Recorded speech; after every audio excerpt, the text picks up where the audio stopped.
I think that most of us know that one of the things that makes the thing that might make the biggest difference when you take a student like that with that kind of raw talent and that kind of raw energy, the thing that's going to get them to pursue writing, which is a long, strange, difficult path, is encouragement, and it is so often a teacher. I know for me, I just lucked out. I lucked out with a series of high school English teachers in particular who valued creative writing in the classroom rather than just critical writing, which of course was important too. And I lucked out with teachers who would write things on the top of my papers like, please submit this to a lit mag. And I lucked out with even having a literary magazine at my high school. And I wish all of those opportunities for these incredible writers, but the fact that they've had this encouragement from this organization should tell them so much about the potential they have and where they can go. I was thrilled 3 years ago in 2019 to be standing up here and to be able to present the American Writers Museum Inspiration Award to a high school teacher of mine. This award is unique as far as I know it in the writing community, in the educational community. I've never heard of anything like this before. I got an email from Carrie saying, would you like to honor a writing teacher or an English teacher who made a big difference in your life? We're going to give them a check for $10,000. I was astonished. I only had to think for about 3 minutes before I knew exactly who I wanted to give that award to. Anyone who was here in 2019 will remember my very goofy 12th grade English teacher, Tom Eliff, who bounces on his toes when he talks, and did that up here at the podium in a very charming way. He was one of many English teachers who made an incredible difference in my life. Last year, that award was entirely virtual, as was this entire event. And during that online event, the incredible Chicago author Erica Sanchez, who is both a poet and the author of the book I Am Not Your Perfect Mexican Daughter, which is probably on the tables in front of you, was able to present the award to her teacher, Kathy Schultz. They did not get a chance to come out and celebrate this honor at the time, but they were able to join us here tonight. So if you two could stand up for a moment, give a huge round of applause. Kathy Schultz was our 2020 Inspiration Award winner.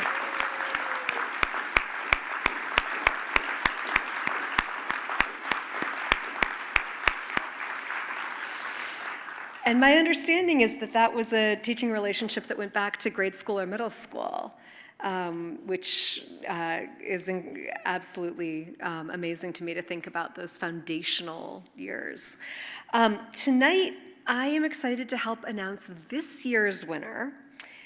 And I should say that the American Writers Museum Inspiration Award has been sponsored by the Chicago Council for the AWM, who have stepped forward year after year to help raise funds that go to support the museum and its work.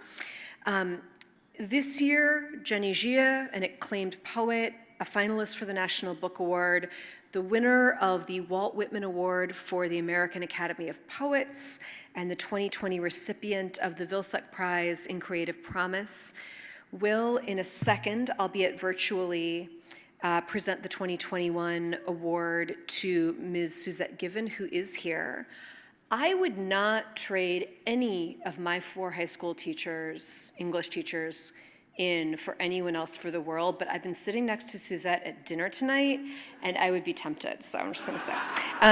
So here on the screen is going to be Jenny Xie talking about Suezette Given. I'm beyond honored and happy to be presenting this year's Inspiration Award from the American Writers Museum to Suezette Given. When encountering an author's bio on a book flap or nestled within a literary journal's contributor's notes, one gets the impression that a writer's trajectory is mostly comprised of publications, residencies, and a march of accumulating accolades. Somehow it always surprised me that the impress of human presences is left out. those voices and minds we cultivate and whose influence we write into or out of, those whose language have sedimented in ours, and countless writers and readers whose steady fellowship make the solitude of writing more endurable. And then, of course, there are those who spurred the impulse in us in the first place, who brought us back to the page again and again through innumerable acts of recognition and sustaining guidance, even and especially when writing felt like outsized ambition, preposterous, something we couldn't yet claim for ourselves. Suezette Given, my high school English and creative writing teacher, falls into all of these categories. I entered Suzette's, or Mrs. Given's, classroom in the 10th grade as a particularly shy and bookish high school sophomore. A daughter to immigrant parents who worked long hours, I found in writing the private pleasures of shaping language and its textured music, an act that widened the world in me. Yet I yearned to find community with other bookishly minded people during a time when my literary community was more or less the stacks of the North Brunswick Public Library or the local mall's Walden Books. When I became Mrs. Given's student, I found myself in the presence not only of a wholly generous and impassioned teacher, but also a practicing writer, a living presence committed to language and its powers. As a teacher, Mrs. Given made us feel that our own minds were interesting and worthy of cultivating.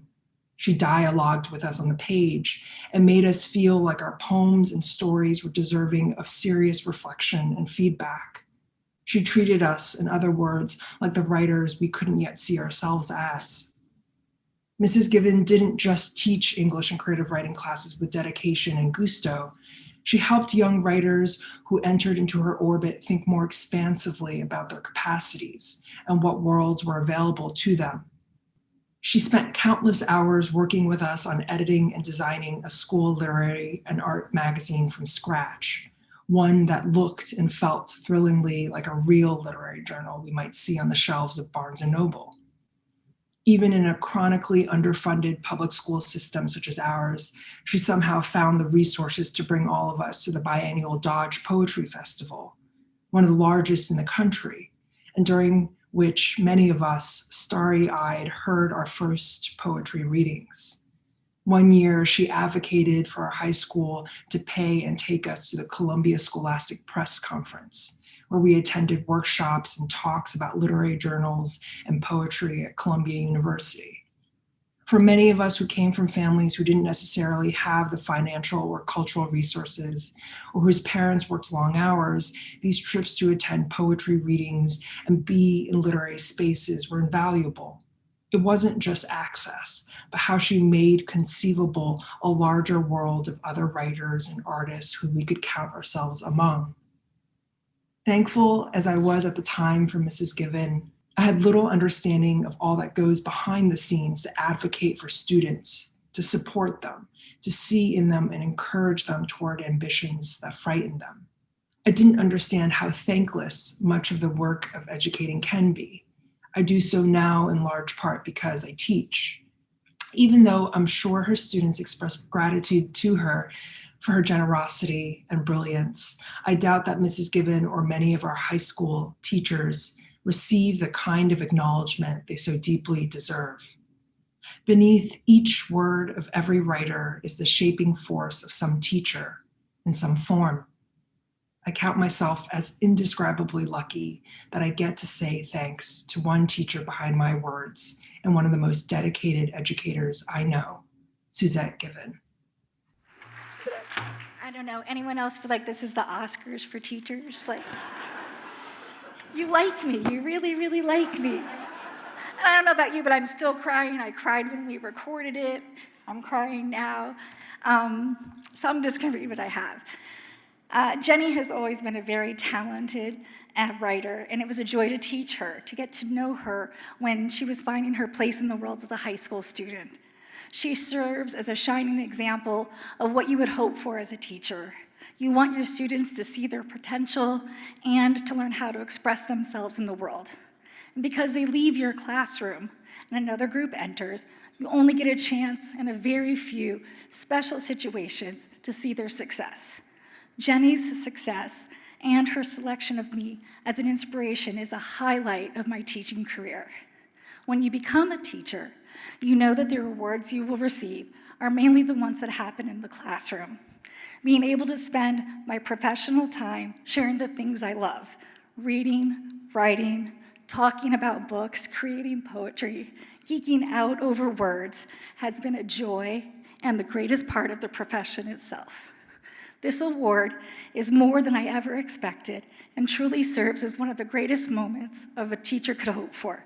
I am happy and humble in this moment and pleased that I have a few more years of teaching in order to keep experiencing the joys of teaching students the things I love. Thank you very much.